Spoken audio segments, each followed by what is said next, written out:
All right, now you've ingested your data, you've transformed your data, you've centralized it, you've analyzed it, you've made different features with it. This is a lot of work to go into the initial steps of your MLOps pipeline. So, once you have all of your features defined, one of the best MLOps practices that you can do is versioning your datasets. So, versioning your datasets is going to free up a lot of mental space for you and give you a lot more freedom and flexibility in how you move forward with training your models and retraining your models. So after you've done all of this work, especially the feature engineering part, you really don't want to lose that progress.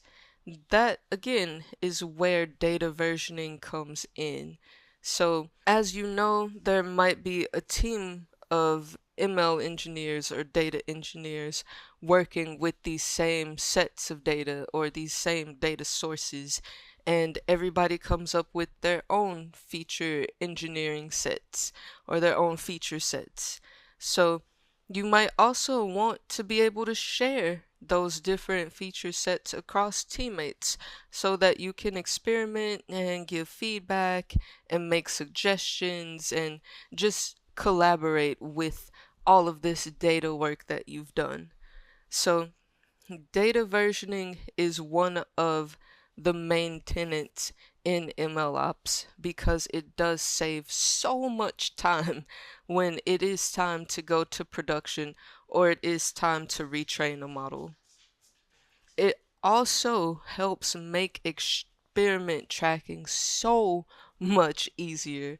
I've seen some teams that aren't quite sure how to keep up with their data sets and associate them with the different models that they have and keep track of the different experiments and code that they've used as they train their models. But when you version your data from the beginning, it's so much easier to associate a specific data hash or a data state with a particular model than if you were doing things like, I don't know, trying to save zip files in Google Drive, or you have a massive number of S3 buckets that have names like dataset 1, dataset underscore 2, underscore 3, and you have some kind of crazy spreadsheet somewhere where everybody tries to keep track of the link to the zip file with the specific data set for a specific model. And it gets just really crazy and messy as you generate more and more experiments and you get to a place where you need to compare experiments and actually pick one that goes to production. So data versioning helps clean up this process a lot. And it does give you more freedom to play with different features in schema. So after you have your feature tool script created, maybe you decide that you want to create 3 or 4 more feature engineering scripts and you auto go through all of your data and make those specific data sets, and then you try them out on different ML models. So when you version your data, you don't have to worry about which dataset you used for which model. You have that kind of sense of security that you can go back to any previous state that your data was in and get the exact same model that you generated the first time. And I cannot stress how invaluable that is when you get to the state where you want to deploy or you're ready to do more testing and now you can't reproduce this model. You don't know what features you used, so you can't actually use that model. And the best thing about versioning your data, if you're familiar with Git at all, then it's basically the same thing but with data. So if you've done any type of software development and you've had to check your code into source control, it's probably gone through Git first. And with Git, you version your code so that when any changes are made, you can track them back to where the changes were made, when they were made, what the changes were. But you can do the exact same thing with data versioning. And of course, just like always, there's a number of different tools you can use to help you with data versioning. And some of this can be automated, but for the most part, when you're doing your data versioning, that'll be a manual process. But these are some of the tools that you'll commonly run into in the industry.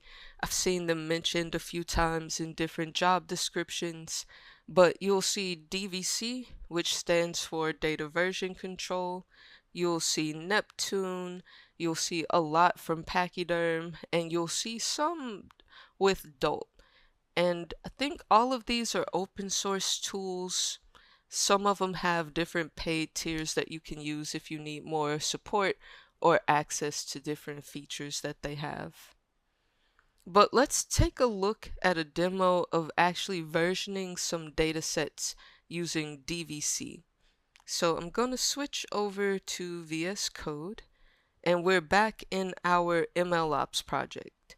So I'm going to make my terminal a little bit bigger. So with DVC, you'll do your normal commands where you'll pip install DVC, which of course we already have that installed. And then if you don't have DVC installed, you'll run DVC init, but I already have my .dvc directory, which is a little bit similar to having a .git directory. It has that metadata associated with each version of your data set so that it's not clogging up a lot of space. But this .dvc directory is generally where things are kept track of in the background. So let's say we have some new data right here in our project, and we've got this CSV file. So we decide, okay, this CSV file might be the output from feature tools, and that's what we want to use for our first data set to start training a model with. The way that we would add this data set to our version control is with DVC add, and then we'll put the name of the file that we want to track. So I've already got this one added to DVC, so it's already being versioned. So actually, it's already being tracked by Git. That's one thing with some of these MLOps tools. They're very cutting edge and they're pretty new, so you'll want to make sure you read through their documentation when you're getting things set up. But in this case, I'll go ahead and follow the advice that they gave and run those couple of commands. And then I'll try to add this to DVC again. And ta-da! Now you can see that this data set is being tracked by DVC. So if you notice over here in my data folder, there's this new test.csv.dvc file. And this .dvc file contains a hash that represents the state of my data at the time of the commit. So if I come in here and update pretty much anything, I'll change this to, I don't know, something like that. And then I'll do DVC add again. So I'll just tab up. And you'll notice it actually took note of the changes that were made. And then if I try to do it again, it should tell me that my changes are already there. So we're good to go. And then let's say I had some kind of remote location or remote storage that I'm working with.